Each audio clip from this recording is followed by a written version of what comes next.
Hello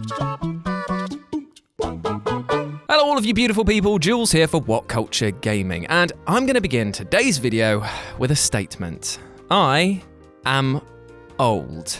On the 27th of September, I will be turning 32, and so I have lived a bloody life. I have seen it all. I have seen the glory days of the SNES, the rise of the PS1, and my God, was I there for the console wars. As a kid, it was almost impossible, unless you were super wealthy, to own each and every game on all the consoles that were floating about at that time. And distinct lines in the playground sand were drawn by some youngsters on which console was their favourite. I remember those times when I, as a Sony boy, I'd go around to my friend's house and play the wondrous N64 with its bananas controller and think, whoa. And it was clearly something that the developers realised, because if you look back at games from our past, you'll see multiple times when they sought to imitate a first-party powerhouse for their own console in order to leech off of their success. Some were great, some were terrible, but all make this list. As I'm Jules, this is WhatCulture.com, and these are 10 games that you played because you owned the wrong system. Number 10, Golden Axe Warrior. So, you've just seen how good The Legend of Zelda looks, plays, and, well, is on every conceivable level, and you're asking yourself, how do I link up with Link and have a grand old time? Well, you don't, you idiot, because you bought the Sega Master System instead of the NES. Oh well, not to worry, because Sega knew what they were doing with this game, as despite not having the same charm as the Nintendo-owned monolith, there is still a lot to love with Golden Axe Warrior. For example, in a side-by-side comparison, the graphics were a significant step up in quality. In a rather strange way, Golden Axe Warrior actually looks more like a direct sequel to The Legend of Zelda than that franchise's actual second outing. It was ambitious and quirky, and while it might not have had that signature musical sting, certainly was no slouch when it came to gameplay. Number 9, Jedi Starfighter. When it comes to Star Wars games, I feel that the space battle experiences like Rogue Squadron and the Starfighter series often get sidelined by the big boys like Jedi Academy and Knights of the Old Republic. Those that bought into Sony or Microsoft's black boxes back in the day were kept at arm's length from Rogue Squadron 2, as this was a GameCube exclusive, and what an exclusive. This game was heaps of fun, so much so that fans were clamoring for a port of the game for other consoles to be released months after it dropped. Yet, after hearing all of these voices cry out at once, they were silenced in an instant when LucasArts said that Xbox and PS2 owners would be getting their very own spaceflight game, Star Wars Jedi Starfighter, a sequel to Star Wars Starfighter. It might not have been the same experience that Rogue Leader had provided, but its arcade Twitch response shooting and huge array of ships that you could pilot was a huge step up from Starfighter that had released a year prior to this, and that game, well, it was a boring piece of Sith in my eyes, so this was definitely a step in the right direction. Number 8, WCW NWO Thunder. The WCW games have always been a bit of a mixed bag, haven't they? I mean, some have been utterly brilliant and some, well, we all remember how terrible Backstage Assault was, right? I mean, I still have nightmares. Yet out of the oily carnage came one game that was utterly brilliant. WCW NWO Revenge for the N64. This game was a love letter to the wrestling industry, putting effort into modeling actual pay-per-view arenas, including ring entrances, and providing one of the most rounded-out wrestling rosters at the time. You try saying that 5 times quickly.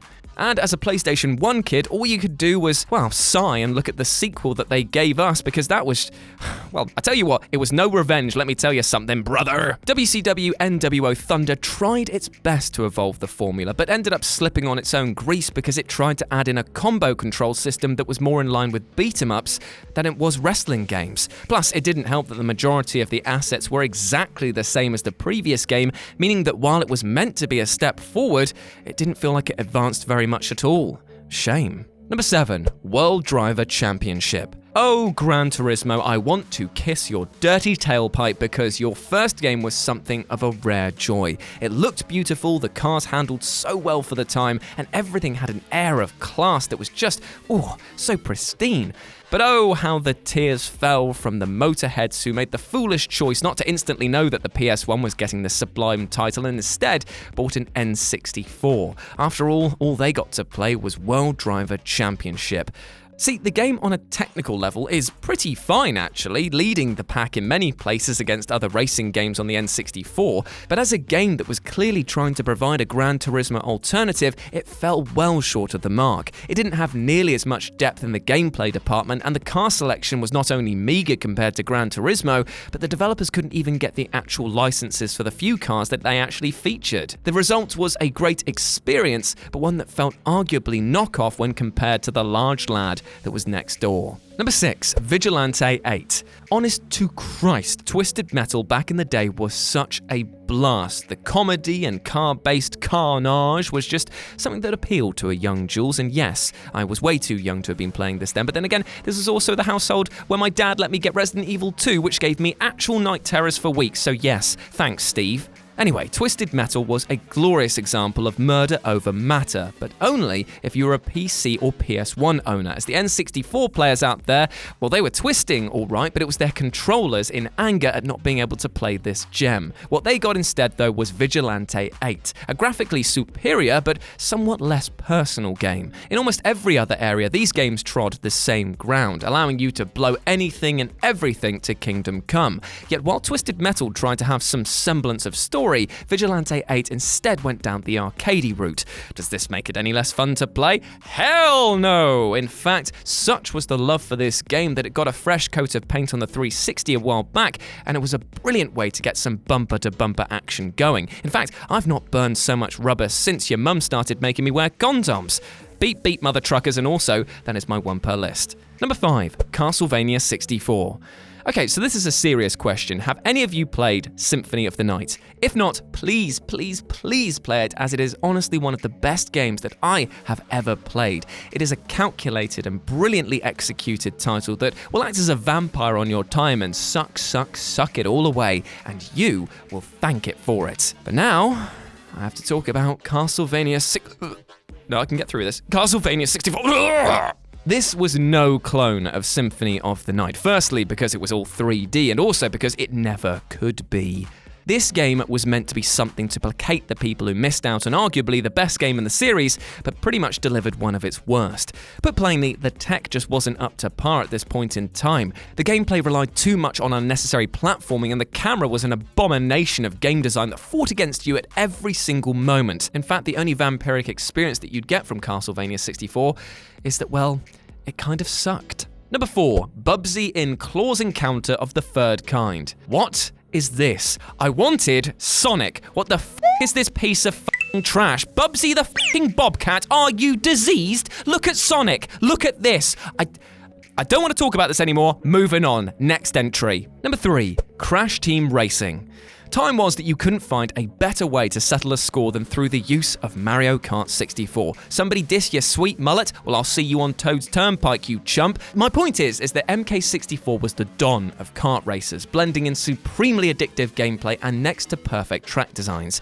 However, while it blew most other would-be racers out of the water, there was one other major kart contender that was rising from the depths on Sony's PS1: Crash Team Racing. If you played the recent remaster, you'll know how much of a big deal this game was, but it arguably was even better on its original platform, as it took all of the lessons learned from Mario Kart and struck out on its own direction rather than following the curve. What followed was rave reviews, a boost system that was easy to learn but difficult to master, and a brilliant selection of tracks spread over an adventure mode that made even traveling between races fun. Now, the floor is open as to which game was air quotes better, but there was certainly no complaints when Sony offered us this sweet prize in exchange for not having Mario. Number 2, Quest 64. Now technically, this entry covers multiple games, as in this example, Quest 64 is standing in for all of the JRPGs that you just couldn't get your hands on as an N64 owner. The PS1 had tons of these types of titles: the Final Fantasies, the Xenogears, the Legend of Dragoon. God damn, I love that game so much.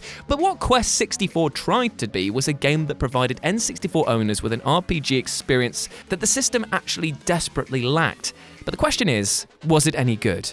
Well, unfortunately, no. Not to rub salt in the wounds of any N64 RPG fans. It was just really, really dry, and worse still, it was actually quite broken in places, allowing you to hit max damage quickly just by using some spells in conjunction with one another. It's such a shame because there was a real need for this game to fill a void on the N64, but Quest, well, it kind of just slapped a load of gum in the cracks and called it a day. And number 1, Tomorrow Never Dies. Right, so let's be honest, GoldenEye is a truly magical and masterful piece of gaming that maybe doesn't hold up so well today. Look, I know, burn me at the stake, whatever, I still love you, even if you hate me. As a multiplayer experience, GoldenEye could not be beaten when it launched, eating up more time than should have been legally allowed. And yet, while we were all laughing around the warming glow of the TV and throwing mines at each other's odd jobs, PS1 owners, well, they were left out in the cold. Tomorrow Never Dies had no multiplayer and wasn't even a first-person shooter, but that is the closest that Sony boys and girls got to playing as James Bond at that time. If you were being truly optimistic, you could say that it was a sequel to GoldenEye, but not a good one. Tomorrow Never Dies was a resounding disappointment, in fact. Nothing worked like it was supposed to, and it just wasn't any fun to play. At least it stayed true to the film, I guess. I guess that's something.